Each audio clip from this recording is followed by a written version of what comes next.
Because if people don't see us as someone they want to contact, we don't have a job.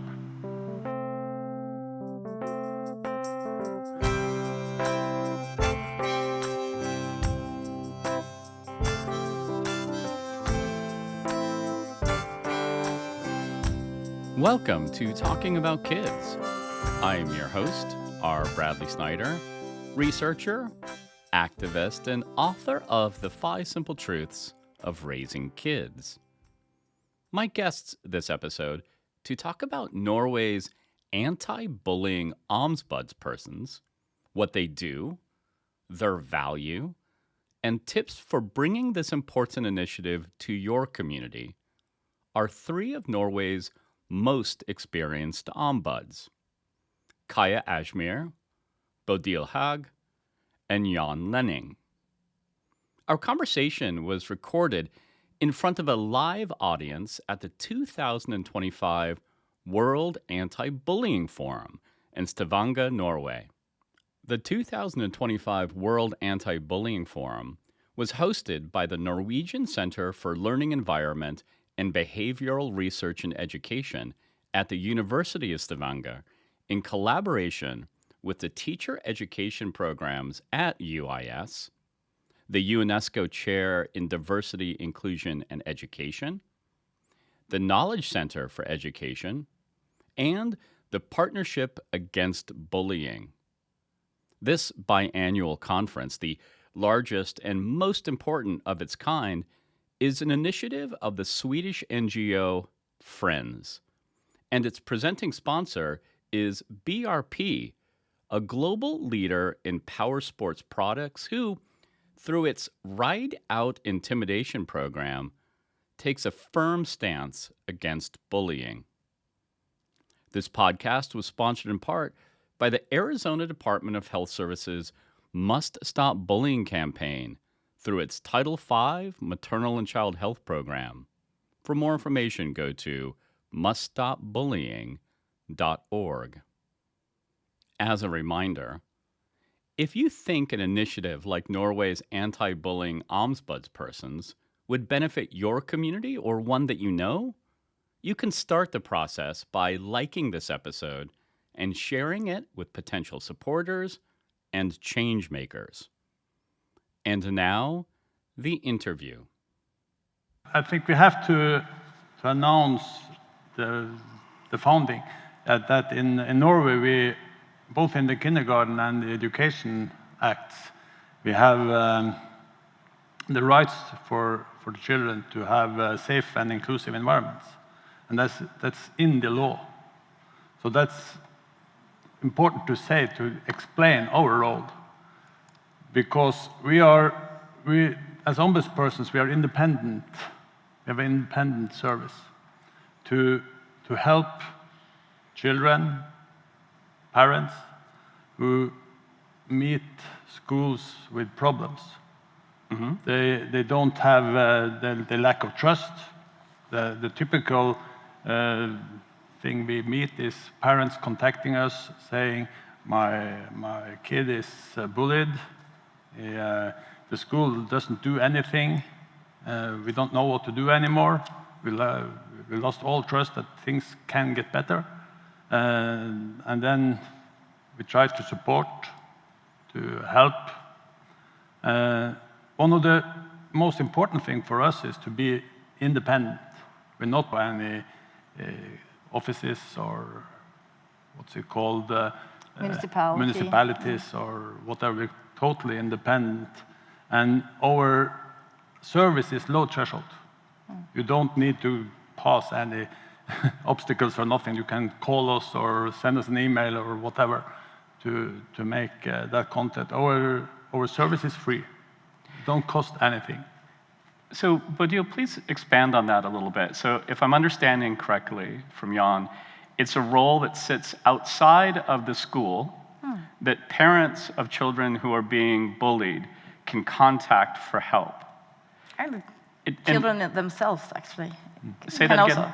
And the kids themselves can contact us. So the kids can contact you, the parents can contact you, and what would be a typical engagement? What would that look like? So a parent reaches out to you or a kid and says, I'm being bullied.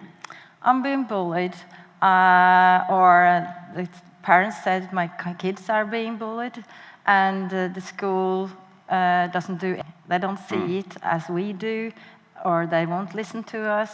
And maybe the conversation between the student and the parent and the school has been slightly fearful when they call us.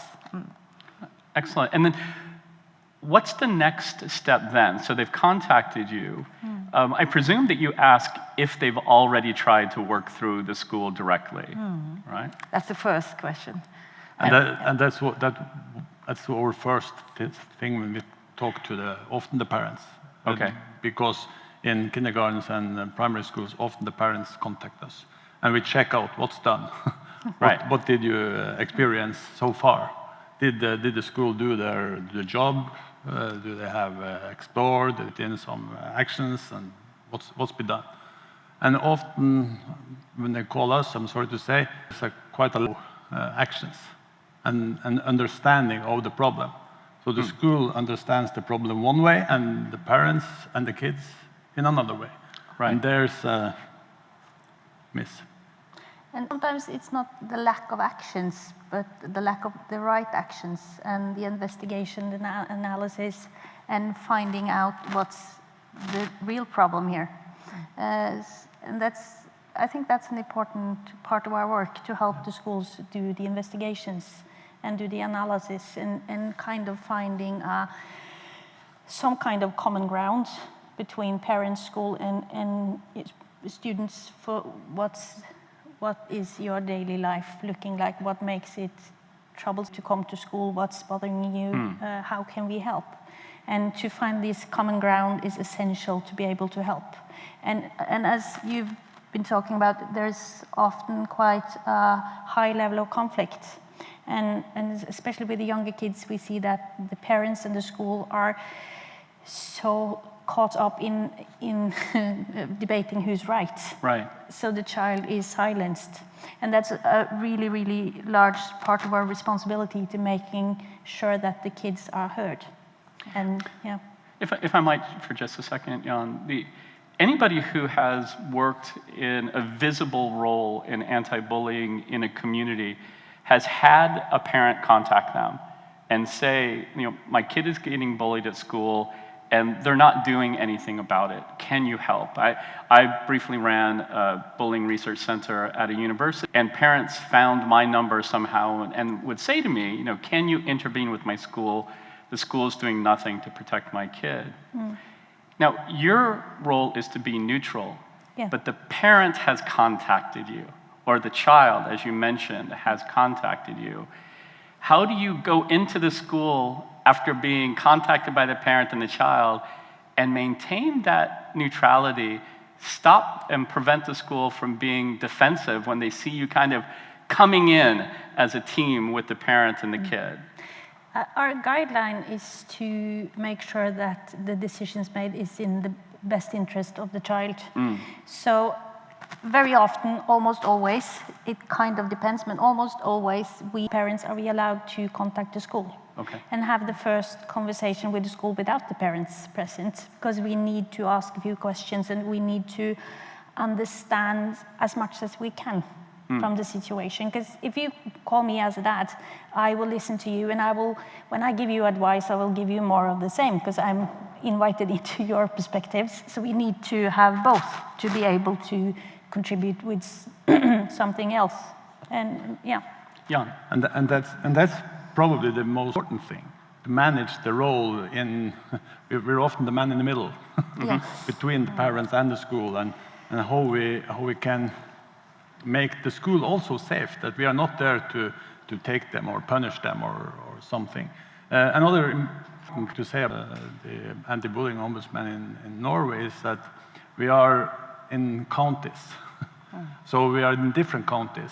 I represent the most northern part of Norway, and I think that's an important thing, because it's very important that we understand their local culture, know what's happening here, so we can help interpreting difficulties in our own area.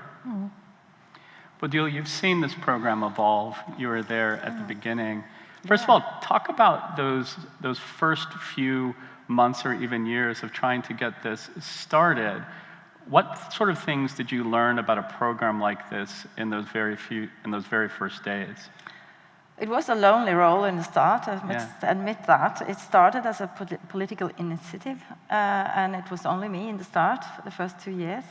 But after that, it became a trial with 4 other countries, and then I had a little work environment group to collaborate with, and that was very good. The media was very interested in what we had to say, so that helped me a lot. They contacted us and wanted to hear what we were saying. We were in the local newspapers when we went to schools, and that helped us be known in the local areas. I think that was good. And after that, it was a national trial. So all counties was able to apply to have a anti-bully ombudsperson in their county. And now we are anti-bully ombudsperson in every county in Norway. But we have a national network, and that's very important because that's a professional foundation for us. And we also followed up of the University of Stavanger to get this latest research of all we are doing. I think that's also mainly important that we are updated, so we can give the schools the newest and best information when we meet them.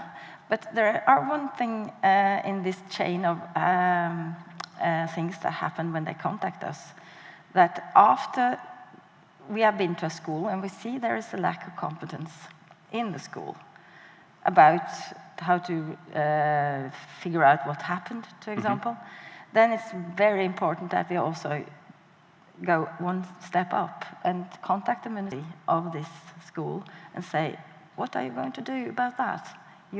It's not we that are going to give that competence, but we can help out.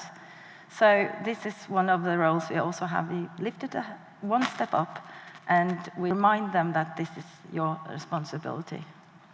You talk about the primary directive is, acting in the interest of the child.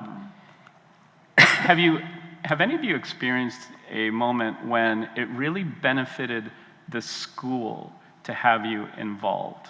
Not just the child, but the child and the school, because maybe what the school was doing was misunderstood by the parents and the student. Jan? That's a great question, because we often see, and I think that applies to very many of the cases that we come in. We're coming in according to one child.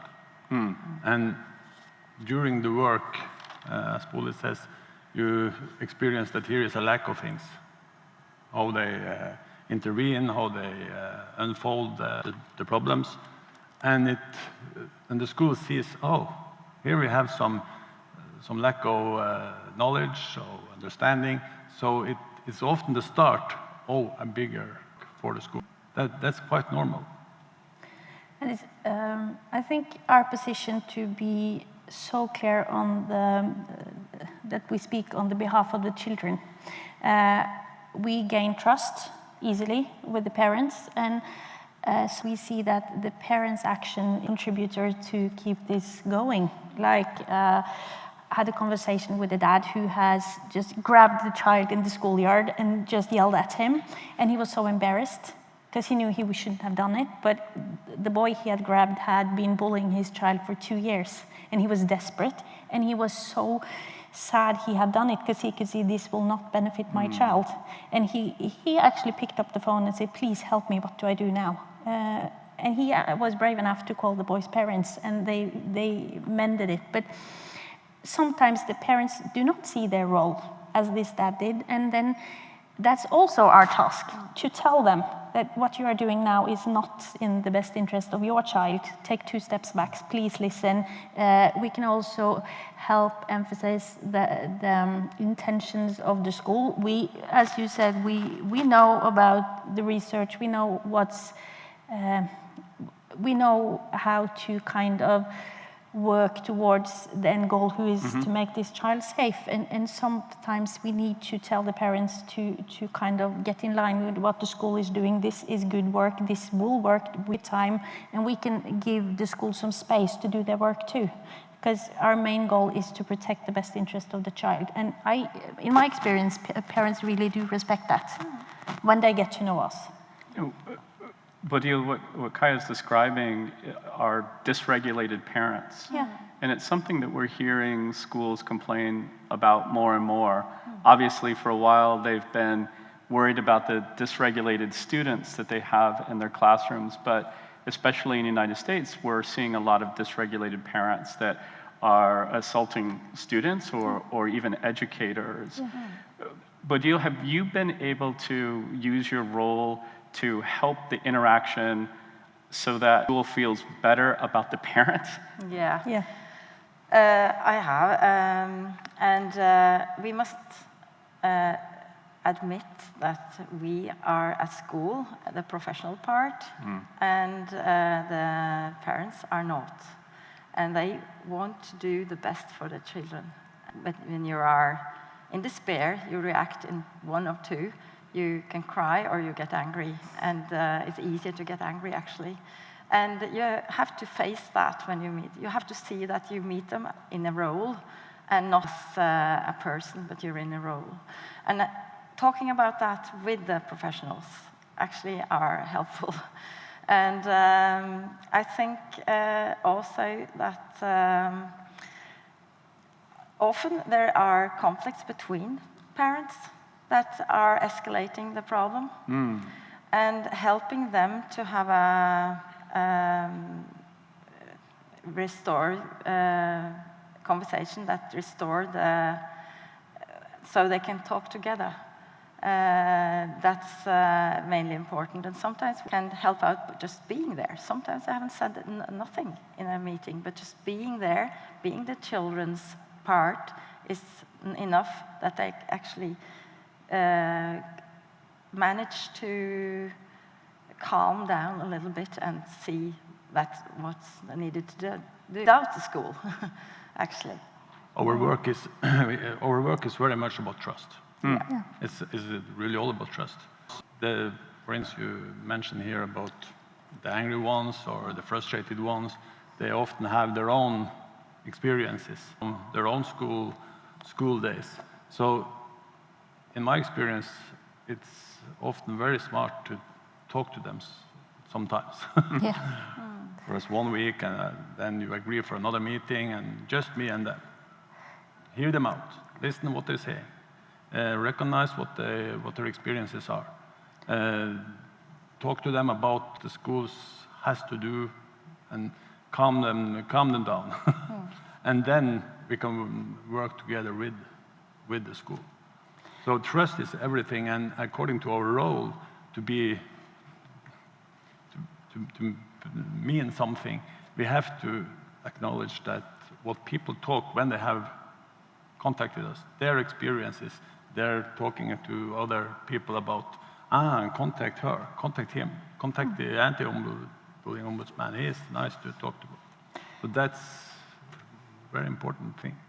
And I think one of the large contributions we have is that we listen. We often meet parents and they are so grateful that finally somebody just listened. And as Bodil says, sometimes we don't even have to say anything, we just listen. And they say thank you and goodbye. Right. And then they move on. And sometimes we really need to get involved and do the heavy lifting together with the school and the parents. It depends. And that's one of the magical things about this role, because we can adapt to the situation, to the local culture, to the school, to the capacity in the parent, to their competence. We can adjust and we can involve our role accordingly. So if we get to know the school leaders too, sometimes we get a phone call parents in the school where we know that, okay, just pick up your phone, call the principal, and then he or she will help you. And then we can tell them with trust, just listen to me, just call them and they will give you good help, and call me back if there's anything. So it differs. It's fascinating, yeah. Your comment kind of brings up 2 points. One is some of the skills that you need to be successful in your role, but also you talked about being thanked by a parent. You talked about a success. So I want to hear from each of you. This is the World Anti-Bullying Forum, places a great emphasis on research, on outcomes. Do you think this program is working, and how do you know? Why don't you keep going on that? Yeah.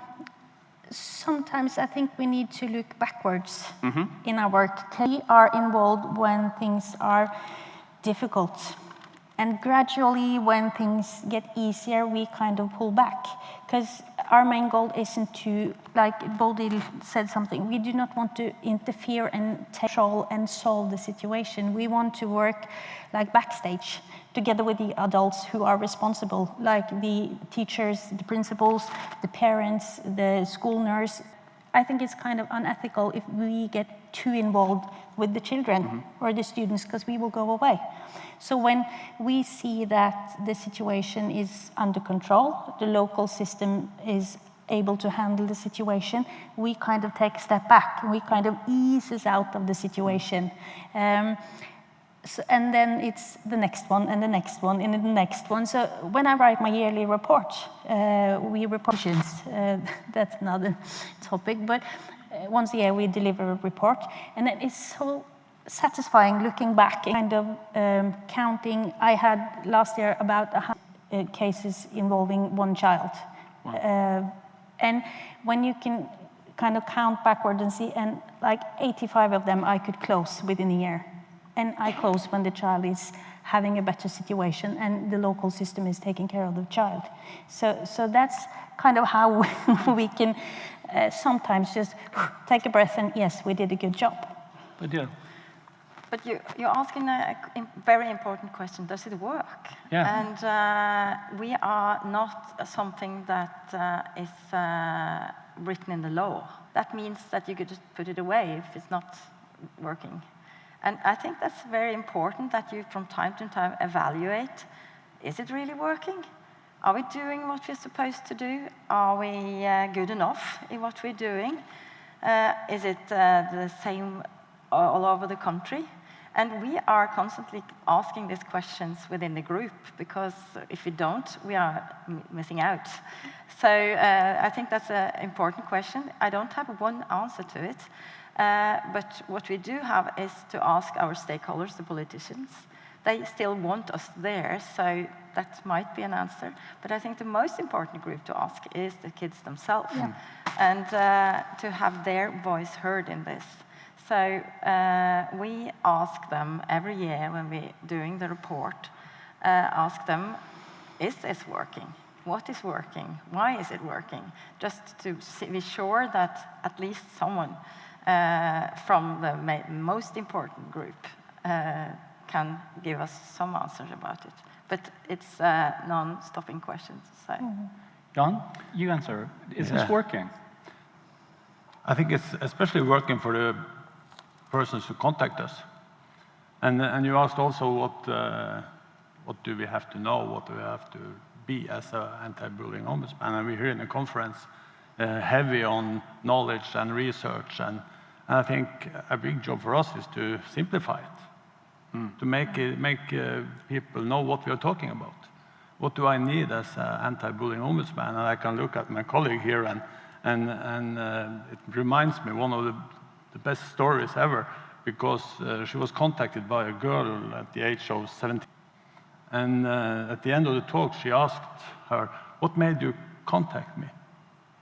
And her answer was, "I heard from something else, some other ones, that she's kind. Contact her, she's kind." What? And do we talk about kindness? Because if people don't see us as someone they want to contact, we don't have a job. So if we were building, much the way that Bodil did in the beginning, if we were building our own anti-bullying ombudsperson's program from the ground up, what sort of things would we put in place? And let me tell you some of the things that I've been mentally taking an inventory on. So first of all, to piggyback on Jan's point there, we need to select professionals who are good listeners. This is something that Kaja mentioned as well. They're empathetic. They knew how to talk to both students and to parents, sometimes mediating for them. So these would be skills that they would need to have. Something else that you all share is that you all have a strong education background. How important is it that you can go into a school and say, I've been a principal, I've been a teacher, I've been where you are? I don't think it's necessary. You must have it. But for my part, I think it's very nice, very good to have that in my back, because I can use that quite often when I meet principals, teachers, and I can tell them, okay, I suppose we put the meeting at 2:30 because then the lessons are over. And I know we don't meet on Wednesdays at 4:30 because all the teachers are quite burned out. It shows them that we understand their reality. Bodil? It gives us legitimacy to talk about issues that so they want to take it in, because sometimes the message we have are hard to take in because it's tickle the culture in the place, and it actually means that you have to change practice. And that's a lot of things you get as a professional about that. Shame, am I not good enough? Someone from outside coming in telling me that. This is not easy to meet, but if you kind of have been in the same shoes, it gives you an extra legitimacy to actually come with that message. So it helps, had helped me at least, but it not necessarily, but it's out. Okay. Yeah, and John was saying that our impact totally depends on trust and our professional credibility, because we do not have the possibility to decide, we advise. And I think that also a really important part of lowering the threshold for school to let us in or even contact us, because we do not have the control function towards the laws, as John was explaining. That lays with the state administrator. So we are purely advisors, and to make the schools take the journey with us and trust us and letting the guard down. Started in 2018. All the reach outs were from parents and students. And I gradually worked towards having, as of now, it's 50-50, of 50% of students and parents and 50% schools and kindergartens. Oh, wow. who contacts the ombudsperson, who in Vestfold is me, to say, we have a situation, this is difficult, we need help. Because I've never met a person working in the school who doesn't care. They have always tried, but they haven't succeeded. And I think that's a good part, an important part of knowing school from inside, is to see the efforts and be clear that when we are contacted, it's because it's complex, it's difficult, it's hard. If it had been easy, the schools would have fixed it. So I think that's to be a bit humble of the work who has preceded us. Because if you commented that this is not good enough, do it better, bye-bye, then yeah, we will fail. Well, and this is related to Jan's comment that schools are sometimes unsafe places for the parents. They might not have had a good experience as a student, and here they are interacting with an institution that made them unsafe, and now their kid is unsafe. Does their opinion of the education system ever change when they learn that you had been a part of that system, that you had been a principal, that you had been a leader in that system? I think that what most of us as ombudspersons do is that we help both the parents and the system to show how can you systematically work with challenges. And through that, help them see that there is a way. there is a smart way to do this, and not just based on feelings. And I think that's also for us in this jobs to be like in a like this convention, or we have the help from the University of Stavanger, so keeping us on the toes, also professionally. We are having workshops with teachers. Sometimes we have lectures at institutions to educate teachers, to be updated. And I think I said it a while ago also, that or to try to simplify quite complex theories and experiences, so it will be acknowledged also at the parents, and try to have them look at the difficulties in other ways. So working through this checklist, the ideal anti-bullying ombudsperson would have those skills, educated in listening, in conflict resolution, be able to kind of build those relationships.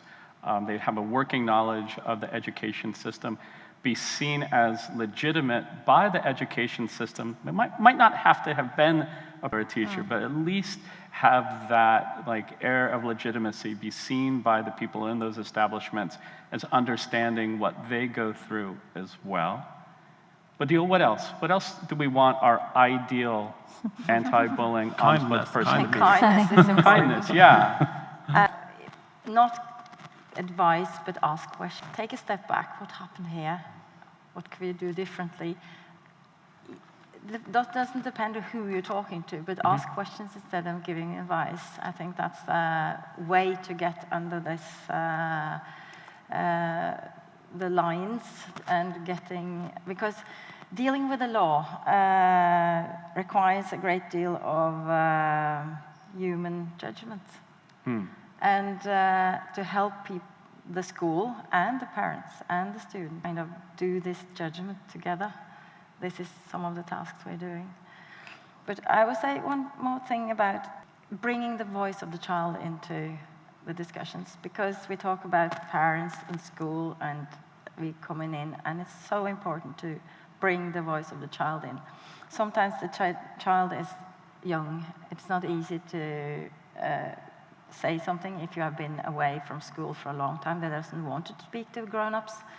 But write something, make a little video, make a little quote, so every meeting about the child is supposed to start with the child's voice.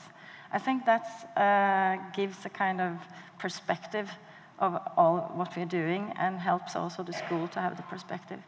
So this is also one of our roles, to let the voice of the child be heard in all of our doings.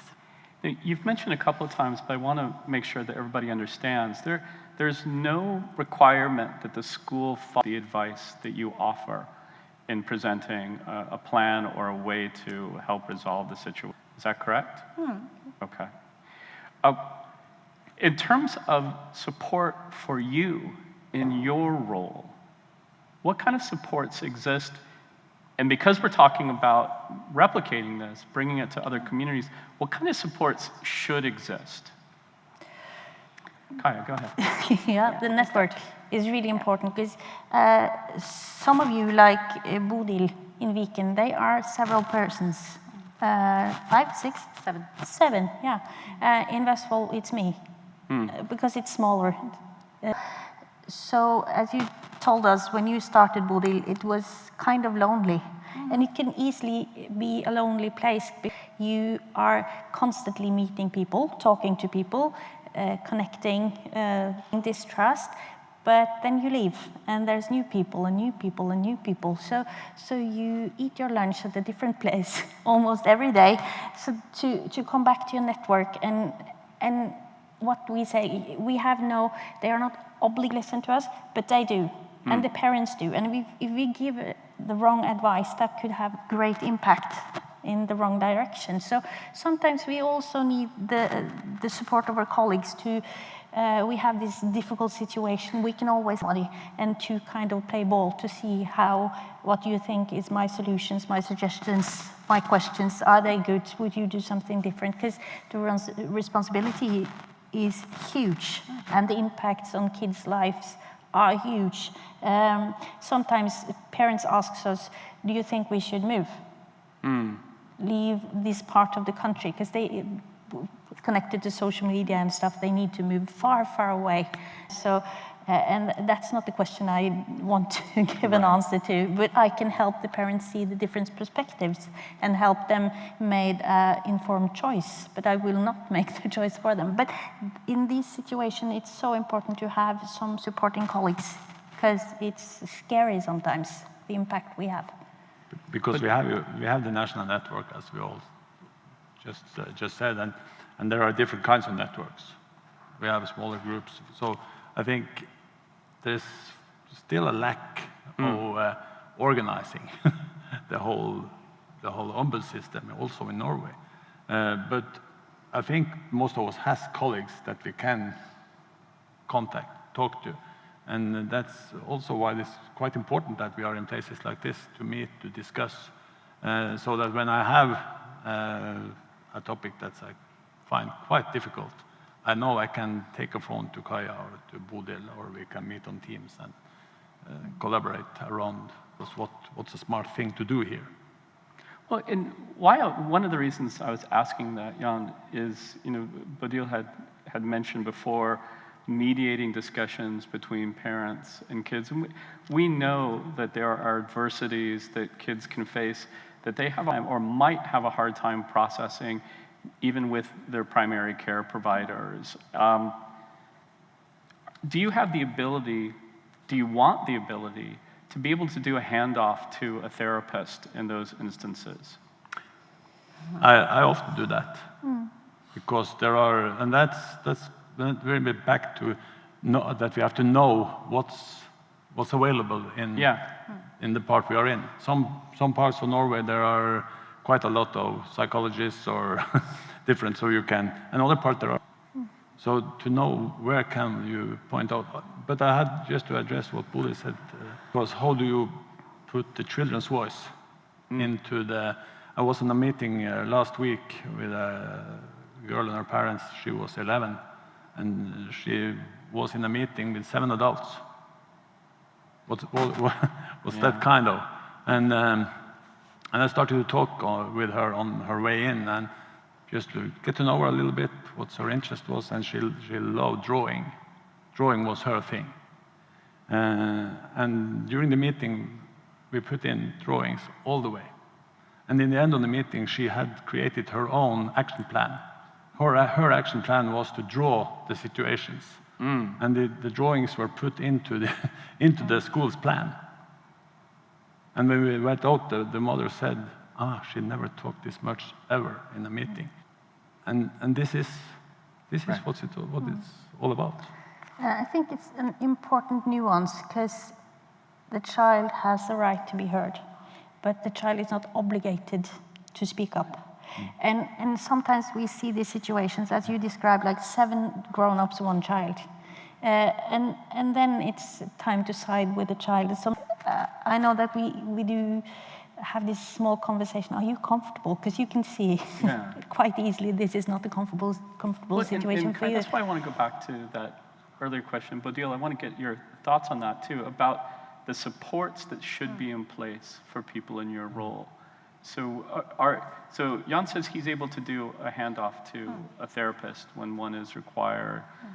What other professional supports? What about when you've, maybe not you personally, but you or your colleagues, have that interaction or hear something from a parent or a child that you need to process maybe outside of your colleagues because of how it is impacting you? Let's talk about the supports of you and not just of the child. Well, I will say that's limited and very different from county to county. Okay. And I will say that's a lot of work on that. It's more or less up to each person to kind of get to what you need. What I did when I started, I was all by myself, and I got a lot of telephones in the start. I made my own reference group that was outside the organization to try to kind of be my my punching ball, because you need time to time and someone to kind of can listen you out. So, but I think the difference between us and the national ombudsperson is that we are local foundation. Our foundation is local, and I think it's so important because you said, John, we know the local situation, and that also means we can help the school and the parents and the kids to get in touch of the resources that's there, available for them.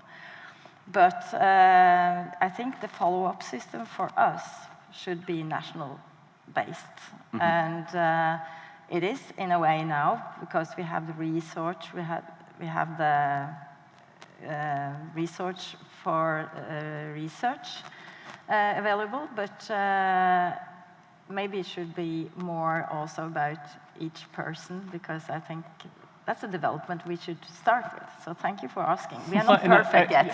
Jan, I want to get to you in just a second, but I want to be clear on this, Bodil. Am I making too much of it? That if I'm building this program from scratch, should I build into it some professional assistance, some professional therapy for the ombudspersons?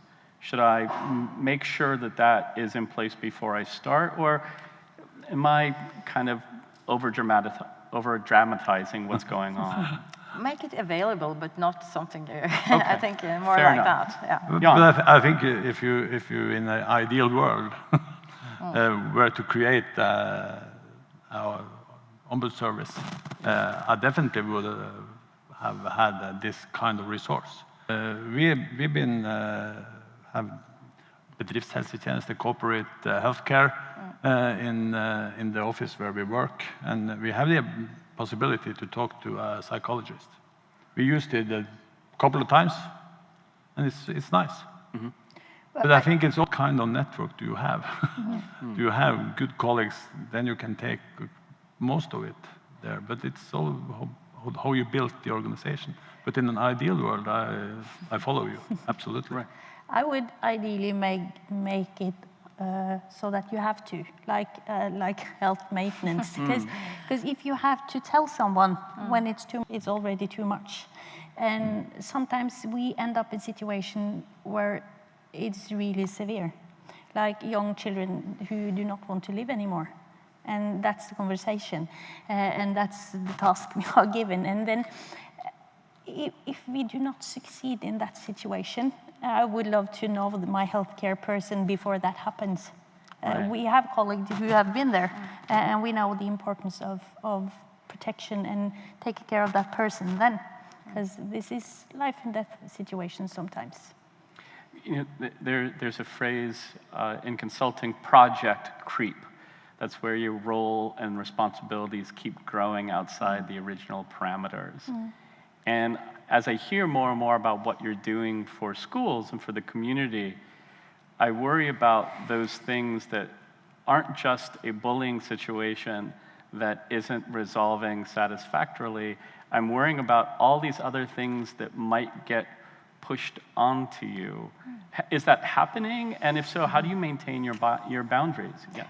I think it's really important to know what I know and what I can do, and what I don't know, and what I shouldn't be responsible for, and to be clear, and kind of together with the schools and the municipalities have a baseline. What's my work I contribute with, and where does it stop? And especially when it comes to children's mental health. I am not the therapist. I do not want to involve myself in that, but I tell the school that now you need to call off, get the school nurse to do her job, contact PPT or the hospital sometimes, and give the child the right help, because you should respect your profession and also respect the professions that's not yours. But this could bring us into what do we mean about bullying? Because I think most of us in our role, we see bullying as a much bigger thing. It's not something that begins and ends in this gate to the school. It's out in the rest of the community, in the sports and in the other things. Is that a debate that happens a lot? Because I think that among the people that listen to our kids, they might be a school district that has a different reporting and response requirement if bullying.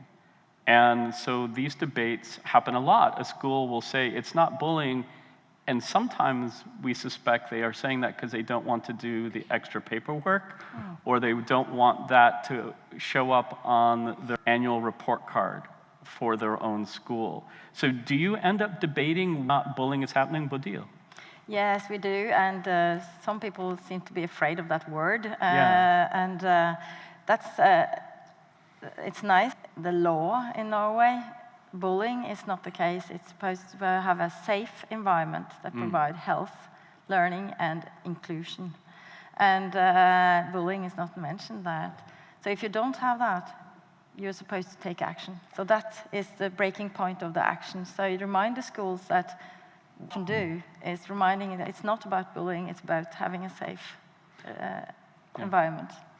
And that's also why I think a quite important thing of what we are often pointing us as solutions. We say when you see the problem, you have to point one, you have to take care of the kid or the student who are vulnerable, who are experiencing bullying or whatever. Point two, you have to be very tydelig, accurate. Bullying has to stop. Bullying is not acceptable, but we also have to talk about the ones who are doing that also needs help. Also, the one who bullies needs help to change that. And for the third, you have to acknowledge that when you have these kind of situations, or either unsafety or bullying or whatever, you have to work with the whole group. So you will also always look for the three areas: the individuals who's vulnerable, the ones who are conducting bullying behavior, and the whole group. There are a lot of populations that are singled out, that are disproportionately impacted by bullying because they have trouble bringing their experiences to adults, even their parents, sometimes specifically their parents. I'm thinking in particular about LGBTQ+ youth. How have you seen your program work for these often silenced or invisible victims that are part of the LGBTQ+ community? Go ahead. Well, Bodil. Start. Especially with the older kids, I think they need to have seen us in some kind of situation. We do like talks in schools, for instance, so they can kind of test and see, who are you? Are you kind? Are you an adult who I can talk to? And we are bound to not tell anyone what you tell me, and to be really clear on that you will still own your situation, you will still own your story, even if you told me, and together we will find a solution on what can we do. I think that's a good baseline to establish with these kids, and being, we have kind of a significant presence in the field. We work towards individual cases, group cases, we do parents, students, professional sessions with staff. So we try to be as visible as we can to reach out, because some parents, some students, some people have a great understanding of the system. I'm not that worried about these people because they will find help. Right. But the main group I'm really, really worried about is the ones who are not able to do that. So we have to work constantly to make ourselves visible, like doing things like this, even if it's slightly uncomfortable, just to show what we can do and to be visible for people. Bodil. Yeah, I think working with a school sensitivity of those group and what they need, to see those groups especially. And you have to talk about it. And I think working against prejudice is about giving knowledge and also give the teachers a language to talk about those things. And I think lack of language for that is a main problem. So talking and make it as a part of regular work is important. And I think that reduces minority stress also for those groups. And what is good for everyone is good, especially for those.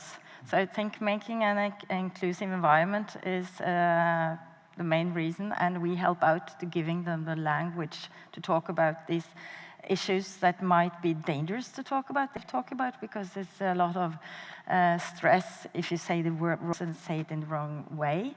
So I think especially about those topics, I think especially we have a responsibility to help out. How can we talk about this? John, you wanted me to talk and mention your Omni project here. There's a link that people can use to learn more about it. What would you like to tell me about the Omni? I think we got quite early in my job as a anti-bullying ombudsman, saw that we have a lack of models explaining how governments can develop in a negative direction.